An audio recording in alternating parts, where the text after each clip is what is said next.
नमस्कार दोस्तों, आप देख रहे हैं CMA ब्रह्म प्रकाश मार्केट मनी माइंडसेट, जहां हम जीवन और धन दोनों को समझते हैं सिस्टम के साथ और क्लैरिटी के साथ। आज का यह वीडियो बहुत ख़ास है क्योंकि आज हम बात करने वाले हैं पैसे की, लेकिन उस तरीके से नहीं जैसा आमतौर पर लोग करते हैं। आज हम बात करेंगे फाइनेंशियल सिस्टम की, यानी कैलेंडर 2026 से 2027। क्योंकि सच्चाई यह है कि पैसा कमाना मुश्किल नहीं है, लेकिन उसे संभालना और सही दिशा में बढ़ाना यही असली कला है। और यहीं पर 90% लोग गलती करते हैं। वे पैसा तो कमा लेते हैं, लेकिन बिना प्लानिंग के जीते हैं। और फिर जब डेडलाइन आती है टैक्स की, EMI की या किसी अचानक खर्चे की, तो वे डिसीज़न नहीं लेते, वे पैनिक करते हैं। और वही पैनिक आपके पूरे साल की फाइनेंशियल प्रोग्रेस को पीछे धकेल देता है। तो आज मैं आपको देने जा रहा हूँ एक ऐसा फाइनेंशियल कमांड सिस्टम जो आपको पूरे साल गाइड करेगा कि कब क्या करना है, क्यों करना है और कैसे करना है। अगर आपने इसे सही से फॉलो कर लिया तो ना आपको लास्ट मोमेंट स्ट्रेस होगा, ना पेनल्टी लगेगी, और सबसे इम्पोर्टेंट बात, आपका पैसा आपके लिए काम करना शुरू कर देगा। चलिए अब शुरू करते हैं अप्रैल से। देखिए, अप्रैल यह सिर्फ नया फाइनेंशियल ईयर नहीं है, ये आपकी फाइनेंशियल आइडेंटिटी बनाने का समय है। सबसे पहले टैक्स रिजीम कौन सी चूज़ करें, ओल्ड या न्यू, यह डिसीज़न ब्लाइंडली मत लीजिए। अगर आपके पास डिडक्शंस स्ट्रॉन्ग है, जैसे ATC की, ATD, HRA, तो ओल्ड रिजीम बेहतर हो सकता है। लेकिन अगर आपकी इनकम सिंपल है और डिडक्शंस कम है तो न्यू रिजीम आपको बेनिफिट दे सकता है। देखिए, ये कैलकुलेशन ना हर साल करनी पड़ेगी क्योंकि यही आपका बेस है। और दूसरी चीज़ बात करें हम इंश्योरेंस की। आप इंश्योर्ड हैं या अंडर इंश्योर्ड? क्योंकि महंगाई बढ़ रही है, मेडिकल कॉस्ट 12 से 14% हर साल बढ़ रहा है, और आपका कवर वही पुराना है तो रिस्क बढ़ रहा है। तीसरी चीज़ बात करेंगे हम ऑटोमेशन की। ये सबसे पावरफुल टूल है वेल्थ बनाने के लिए, क्योंकि सैलरी आती क्या करो आप, SIP ऑटो कर दो, EMI ऑटो कर दो, सेविंग्स ऑटो कर दो, क्योंकि डिसिप्लिन वही है जो बिना सोचे भी चलता रहे, इमोशनलेस। अब आते हैं मई पर। देखिए, मई का महीना सेफ्टी और क्लैरिटी का। देखिए, सबसे पहले जितने भी डॉक्यूमेंटेशन है, अगर आपके सारे फाइनेंशियल डॉक्यूमेंट स्कैटर्ड है, बिखरे हुए पड़े हुए हैं, कोई कहाँ है, कोई कहाँ है, कोई किसी अटैची में है, कोई किसी अलमारी में है, कोई गद्दे के नीचे है, तो आप कंट्रोल में नहीं है। आपको क्या करना है, आप सारी बैंक स्टेटमेंट, म्यूचुअल फंड के जो भी डॉक्यूमेंट्स हैं, इंश्योरेंस है उसके डॉक्यूमेंट्स, लोन के डॉक्यूमेंट्स, सब सारे डॉक्यूमेंट्स सब एक जगह ऑर्गेनाइज होने चाहिए। और फिर बात करें इमरजेंसी फंड की, तो देखिए, इमरजेंसी फंड ऑप्शनल नहीं है कि आप सोचते हैं कि ऑप्शनल है। ये सर्वाइवल टूल है, और कम से कम 6 महीने का खर्च, और मैं तो कहता हूँ 6 महीने का ना हो के जो आज के हालात चल रहे हैं, कम से कम 1 साल का खर्च लिक्विड फॉर्म में होना चाहिए। तो market crash, job loss, health issue, ये सब वार्निंग देकर नहीं आता है। फिर तीसरा आता है लोन ऑप्टिमाइजेशन। अगर आपको कोई लोन चल रहा है और अगर गवर्नमेंट ने इंटरेस्ट रेट कम किया हुआ है, तो पहले आप EMI मत कम करो, आप टेन्योर को कम करो। अगर आप साल कम करेंगे, क्योंकि इंटरेस्ट सेविंग वही होती है। अब बात करते हैं जून की। यह डिसिप्लिन का महीना है। क्यों? क्योंकि एडवांस टैक्स, यह सिर्फ टैक्स नहीं है, ये प्लानिंग है। अगर आपकी टैक्स लायबिलिटी 10,000 से ज़्यादा है तो इसे इग्नोर मत करें। और उसके बाद आते हैं नेक्स्ट इम्पोर्टेंट टॉपिक है नॉमिनेशन।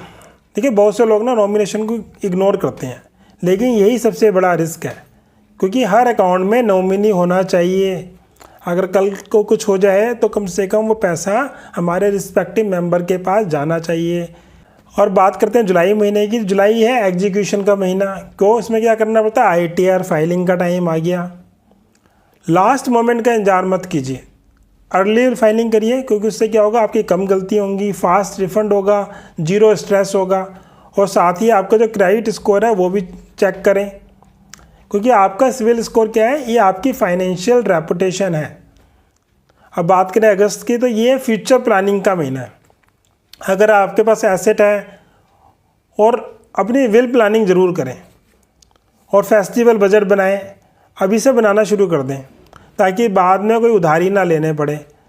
अब आया सितंबर का महीना, ये है रियलिटी चेक का, आपका पोर्टफोलियो कैसे परफॉर्म कर रहा है, आपने जो इन्वेस्टमेंट की है वो कैसे परफॉर्म कर रही है। अगर जो अंडर परफॉर्म कर रहा है वह साइलेंटली आपका पैसा खा रहा है, जो भी आपकी परफॉर्मेंस है बेंच मार्क से अगर कम कर रहे हैं तो आपका पैसा खा रहा है, उसे रीबैलेंस करें और हाई इंटरेस्ट डेब्ट ख़त्म करें। जो आपने ज़्यादा इंटरेस्ट पे लोन ले रखा है या ब्याज चल रहा है, क्योंकि 18 से 36% का इंटरेस्ट गारंटेड लॉस होता है। अब बात करें अक्टूबर की, यह बिहेवियर ट्रैप का महीना है। क्यों? फेस्टिवल चालू हो गए, दिवाली आ गई, तो इसमें क्या आएगा, आपको दिखाई देगा, सेल दिखाई देगी, डिस्काउंट दिखाई देंगे, फिर आप क्या करेंगे, EMI पे ले लेंगे। सब आपके इमोशंस को टारगेट करते हैं अक्टूबर के अंदर, तो अपने इमोशन को कंट्रोल कीजिएगा। देखिए सिंपल सा रूल रखिएगा, अगर आपके पास कैश नहीं है तो मत खरीदो। और नवंबर की बात करें तो टैक्स सेविंग का सही समय, आप ELSS स्कीम में लगा सकते हैं पैसा, PPF में लगा सकते हैं, यानी आप प्लान तरीके से इन्वेस्ट कर सकते हैं, क्योंकि आप लास्ट मोमेंट से बच सकते हैं टैक्स सेविंग का जो आपको प्लानिंग करनी है। फिर आता है दिसंबर का महीना, ऑडिट का समय। पूरे साल का रिव्यू करें कि क्या हुआ, आपका पैसा कहाँ गया, ये समझना ज़रूरी है। जनवरी के अंदर आप क्या करें, टेम्पटेशन कंट्रोल। जनवरी में सेल्स के चक्कर में अननेसेसरी खर्च मत करें। फरवरी क्या है, बजट आने वाला है, गवर्नमेंट बजट लेकर आएगी, तो बजट का महीना है। सरकार क्या बदल रही है, क्या चेंज कर रही है, आपकी स्ट्रेटेजी उसी के हिसाब से बदलनी चाहिए। और मार्च क्या है, आपका क्लोज़र। फिर मार्च में कोई भी काम पेंडिंग ना रखें, बोनस मिले तो उसे इन्वेस्ट करें, ना कि खर्च कर दें। और फिर अगले साल की प्लानिंग शुरू कर दें। और अब अंत में पूरे साल की जर्नी का एक ही सार है, क्या सार है, पैसा कमाना स्किल है लेकिन पैसा बचाना हैबिट है। देखिए पैसा बढ़ाना यह एक सिस्टम है। क्या आप समझ में आया? पैसा कमाना स्किल है, पैसा बचाना हैबिट है, लेकिन पैसा बढ़ाना यह सिस्टम है। और अगर आपका सिस्टम सही है तो इनकम चाहे एवरेज हो, आप वेल्थ बना सकते हैं।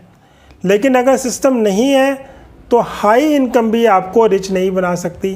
मैं हूं CMA ब्रह्म प्रकाश और मेरा फोकस हमेशा यही रहा है कि आपको सिर्फ नॉलेज ना मिले बल्कि एक ऐसा सिस्टम मिले जिससे आप खुद कॉन्फिडेंट डिसीजन ले सकें। अगर आप इस कैलेंडर को फॉलो करते हैं तो आपको स्ट्रेस नहीं होगा, क्लैरिटी होगी, कंट्रोल होगा। और याद रखिए, मार्केट आपको पनिश नहीं करता, आपकी अनडिसिप्लिन्ड हैबिट आपको पनिश करती है। इसलिए जल्दबाजी मत कीजिए, क्लैरिटी के साथ चलिए और डिसिप्लिन को अपनी आदत बनाइए, क्योंकि जब आपका सिस्टम स्ट्रॉन्ग होता है तो रिज़ल्ट अपने आप स्ट्रॉन्ग हो जाते हैं। इसलिए स्टे डिसिप्लिन, स्टे अवेयर और हमेशा याद रखिए, मार्केट में वही जीतता है जिसका माइंडसेट क्लियर होता है। मेरा कहना है, मैं हूँ CMA ब्रह्म प्रकाश, मार्केट मनी माइंडसेट। मिलते हैं अगली वीडियो में। नमस्कार।